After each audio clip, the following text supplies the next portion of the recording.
Okay, I found this little guy here. Not much. There's some dead lower branches. I'm gonna see if I can make a fire.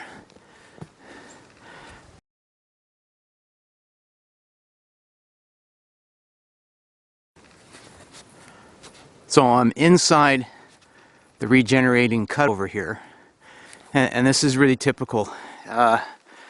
Here's some snow damage from a previous year's ice storm, and that tree is still alive. That jack pine is still alive, and so there's just no firewood here. There's little twigs at the base of these jack pine like this. So if I was desperate, I could get some kind of little fire going, but these wouldn't last very long. Everything else is very vigorous. There's a black spruce there, a little grove of black spruce here, and this is jack pine over here. And then there's all these little saplings here of mountain maple. It's just all alive. Even these bigger diameter branches here, they're alive. They're green. So this needs several decades of more snow damage and insect damage and competition for small saplings in between bigger ones to die out. Not a great place to be. I forgot to show you the back of my pack here before I take it apart. I'll show you how I packed it. I got Granthurst Brooks small forest axe here. It's tied in just with a simple reef knot there, which I can get undone with these gloves. And for safety, it's hooked in here with the rope on the end of it. I've got a bungee here and a bungee here, and that's just friction holding my Anorak, which I'm going to put on in a minute. And then I just shove the saw in there and safety clipped it there on this shock cord here that holds the blade guard.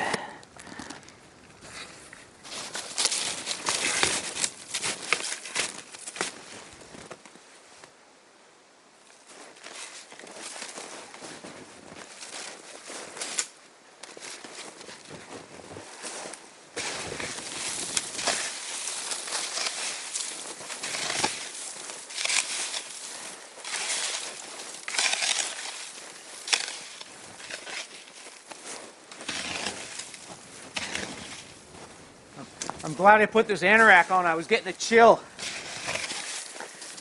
Despite trying to stay as dry as possible and venting, I still worked up a sweat with that hard snowshoe.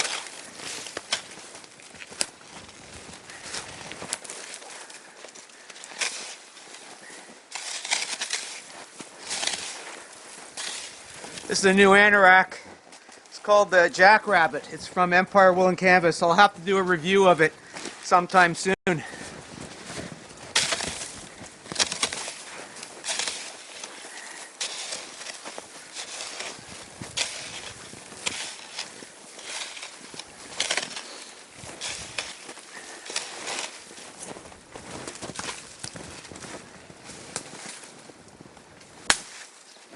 I had these gloves in my pack for working with the tools if I got into that potential campsite. Still a little cold on the hands though. I got my mitts here up out of the way.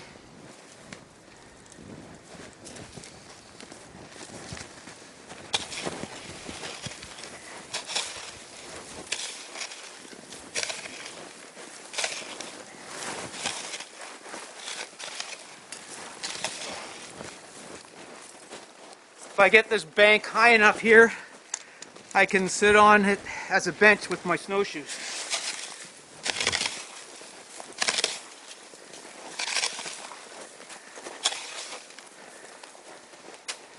I'm going to try gathering wood without my snowshoes.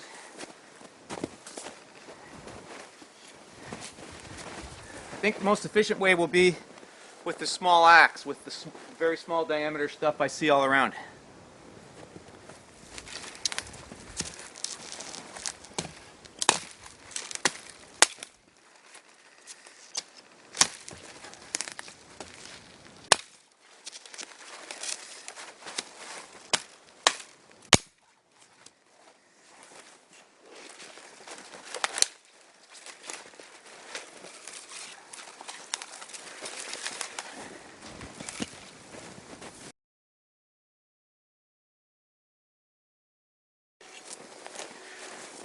I'm collecting some bigger lower branches with this small axe, and I thought I would do a safety note here.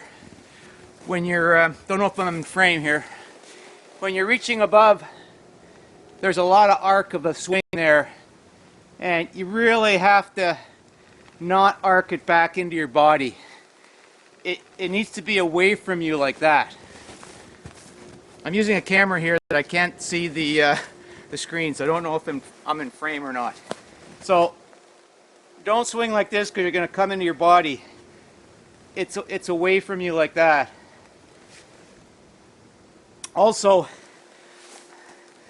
I'm wearing mucklucks here without much tread, and I can slip and slide, and this is very sharp.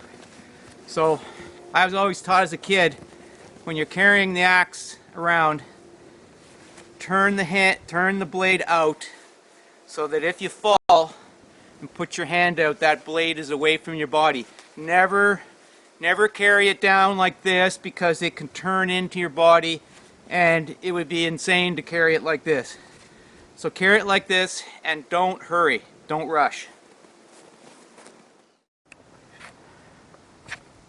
I cannot overemphasize how slippery these mucklucks are and how easy it would be to go for a tumble while carrying this sharp axe.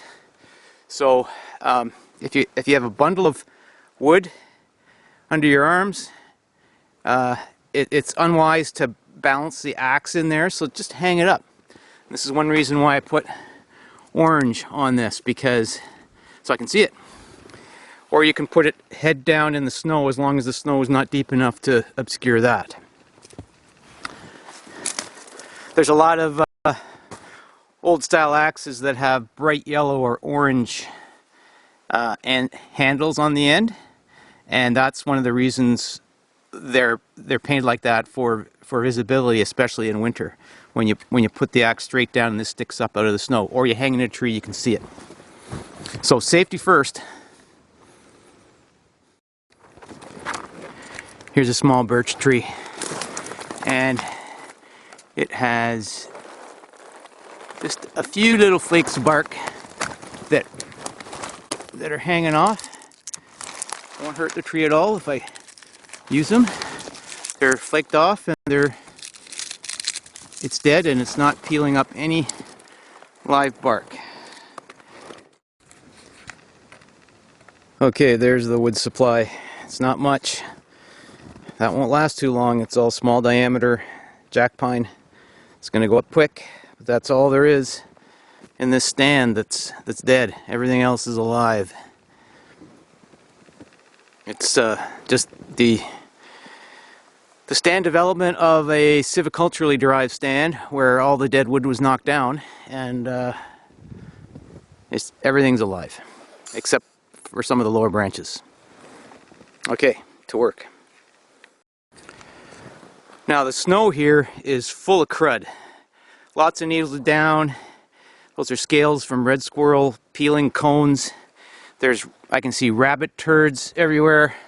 And inside the snow there's going to be, down near the base, there's going to be mouse turds and all kinds of stuff. And bird droppings. So I'm going to find an open patch of snow for my melting of snow water.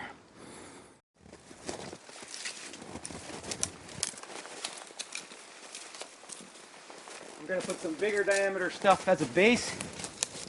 Keep the flames out of the snow for the time being.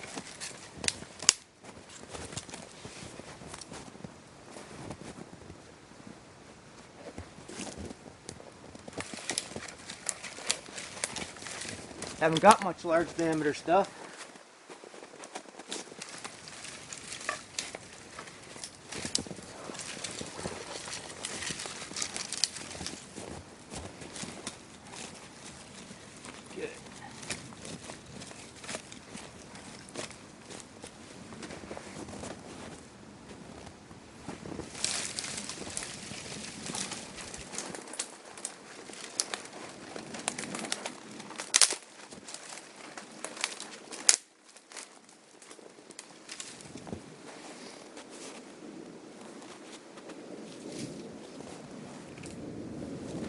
Here's my little bit of birch bark.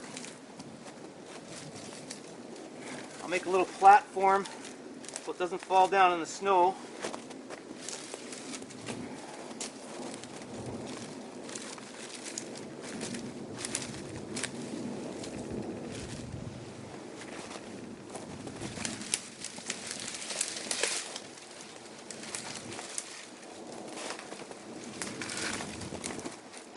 Some ready here to put on top.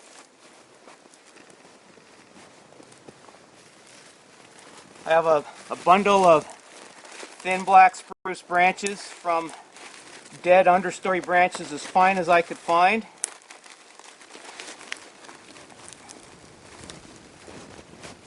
And I have a lighter, but just for fun, I'll use my tinder tube here and my ferro rod.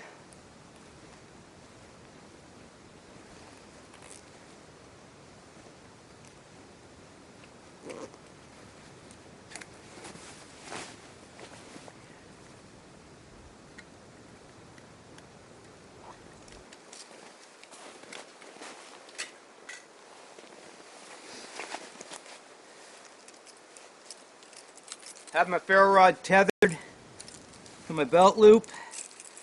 Got my truck keys on it, little Swiss Army knife. And they can stay tethered because I have a quick release for the ferro rod.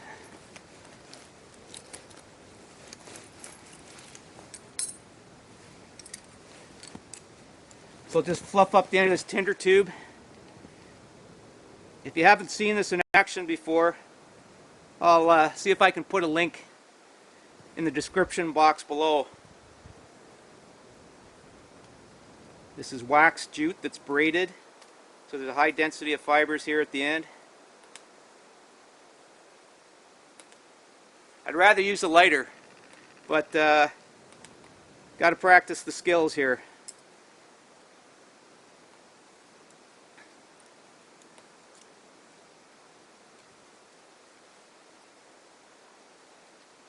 This is all corroded, so it might take a couple of strikes.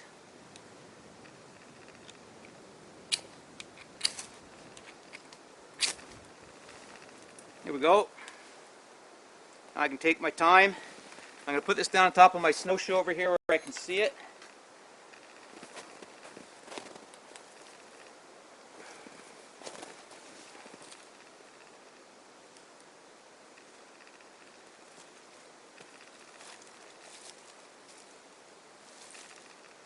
Here we go. Put that away.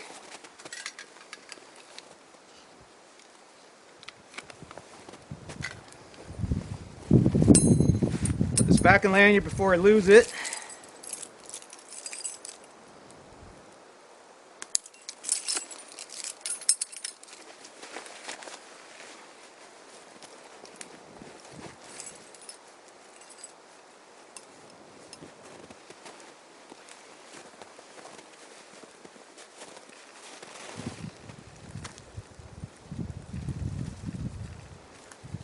And because I was fooling around, I didn't set the fire right. It went out. Stupid, stupid, stupid. Try that again.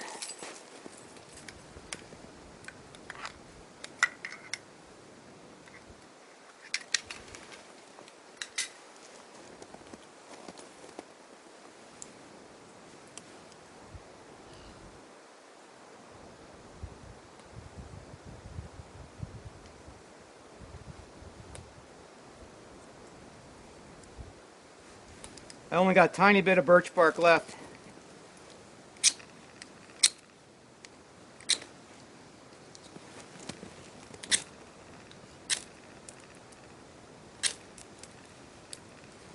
There we go.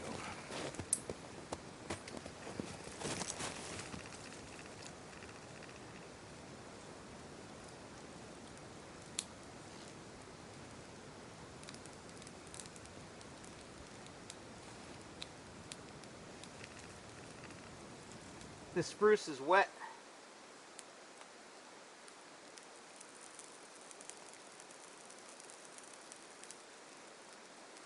So the tinder tube is actually helping to dry it out a bit, but it's actually quite wet. We had freezing rain the other night. So that's the advantage of this. I can hold it in as an extra tinder source.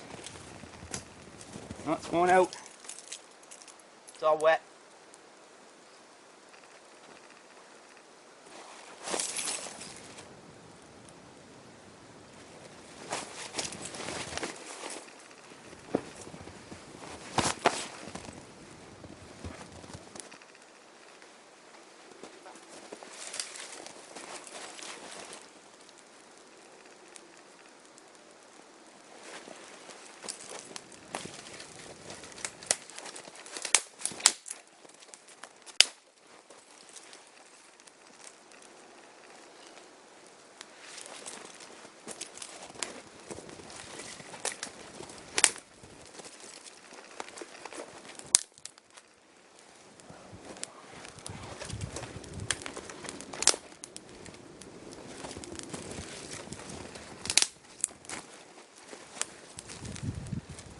I try to go to a log cabin formation as soon as I can. Although because I didn't have big support logs, it's a little tough here, but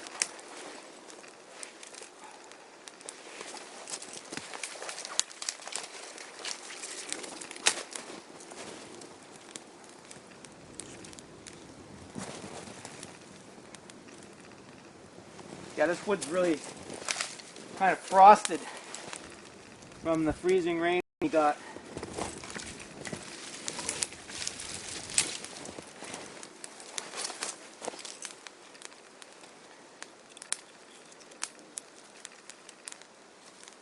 Normally this would be, the flames would be this high by now with this jack pine, but it's wet. Yeah, I got a lot of resinous wood there, and that's a pretty small fire. It should be, if it was dry, it would be roaring by now.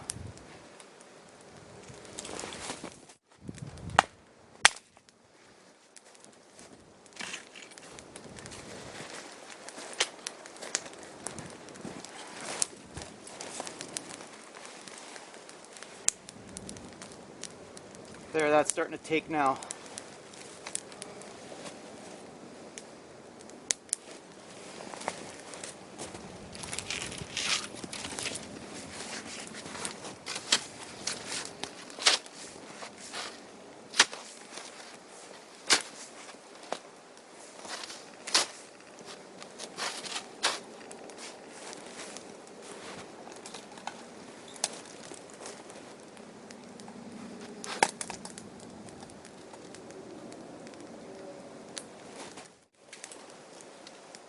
That was not a very efficient fire lighting event.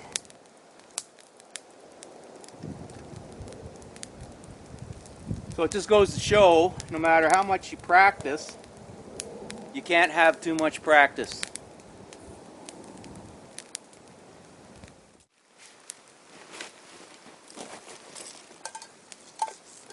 Time to add more water.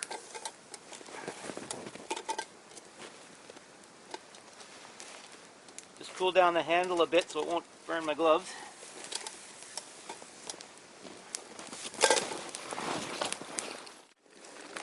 This site would definitely not support an overnight winter camp when you're relying on fire.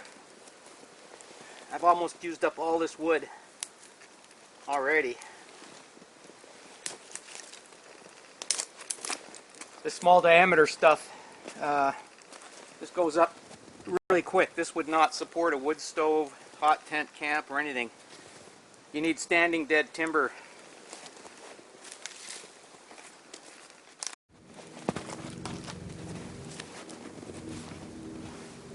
Well, I thought I was filming, and then I looked up at the camera and I saw that the lens had shut off. So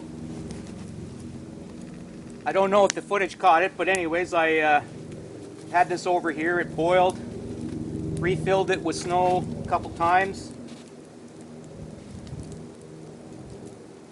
and having an instant coffee.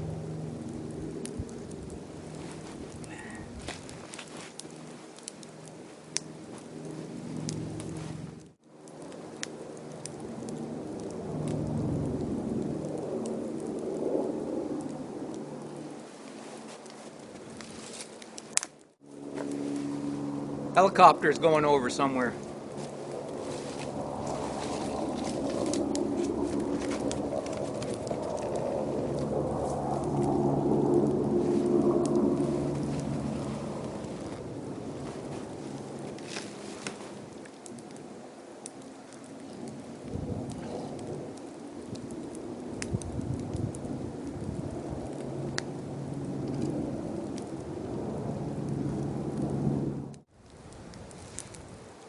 Nice thing about leather gloves is I can handle hot cookware.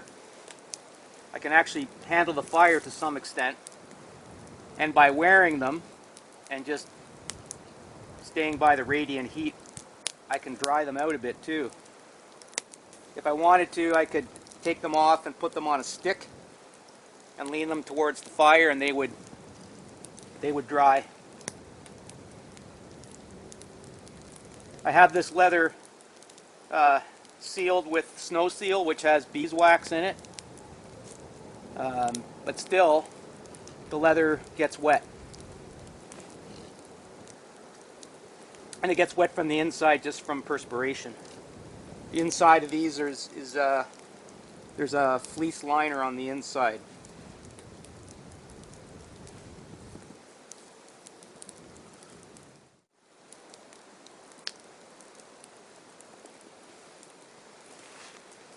For those of you who haven't seen a lot of my videos, I wear wool pants with a heavy long john underneath. These can withstand any sparks from the fire. And this is a cotton anorak. It's meant to be on the outside. It doesn't matter if it gets wet, and it can withstand embers from the fire. I got wool on the inside of this, which can also withstand embers from the fire. And inside of that's fleece, which of course cannot withstand embers from the fire.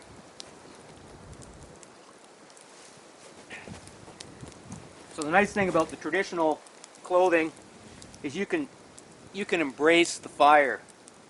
You can get real close to it and watch your clothing steam. I can feel the heat right inside. I have leather knee patches on these wool pants, so I can kneel down. That'll get them wet a bit, so I don't like to kneel down, but that protects the knee, the wool on the knees.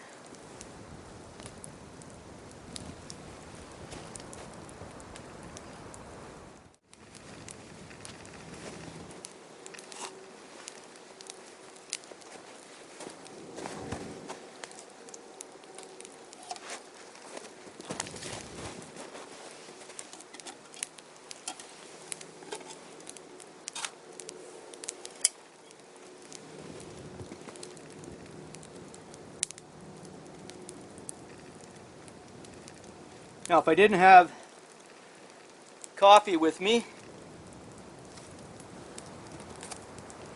I think I would flavor this with black spruce needles, which is really a nice mild flavor. But I got coffee, so we're good.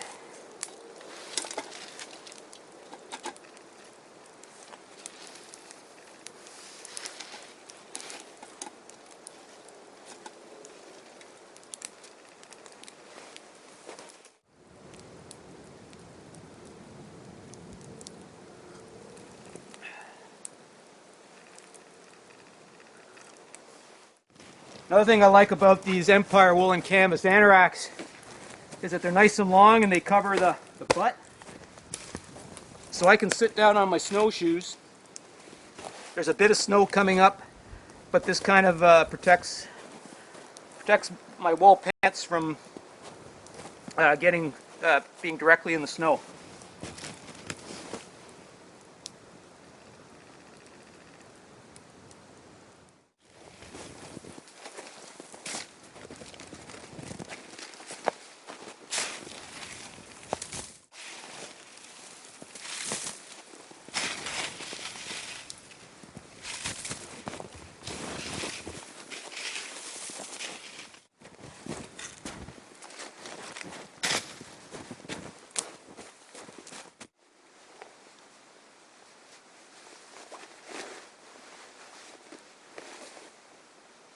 This Anorak keeps a lot of hot air in and steam, so I unless it's really windy, I don't need to travel with it, especially in the bush with the wind moderated by the trees.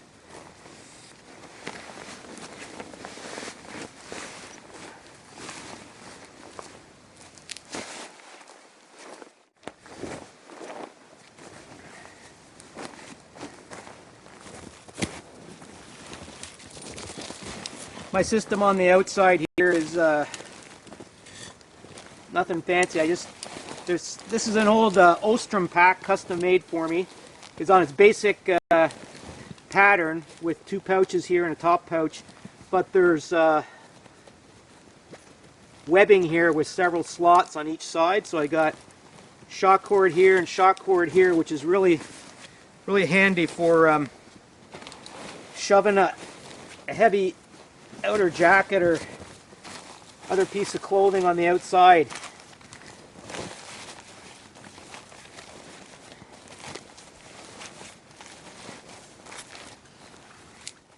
I brought this big bow saw because I was planning on making a campsite and cutting large diameter dead standing wood for firewood and clearing a place for the hot tent site, but that didn't happen today. Now that can slip out, so I got a carabiner somewhere here, and the carabiner goes on this shock cord here, which is holding on the blade guard, so that's not going to slip out. That's my must-make falling through the ice fire kit, and I need to make a video on that someday as well.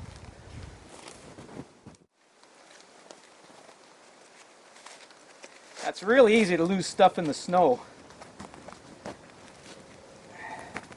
So doing a memory check of everything that you got. I got my axe on here, got my saw, got my ferro rod clipped back on my lanyard. I got my vehicle keys here also clipped to a lanyard. Got my knife. Lunch stuff is packed away. I think we're good to go.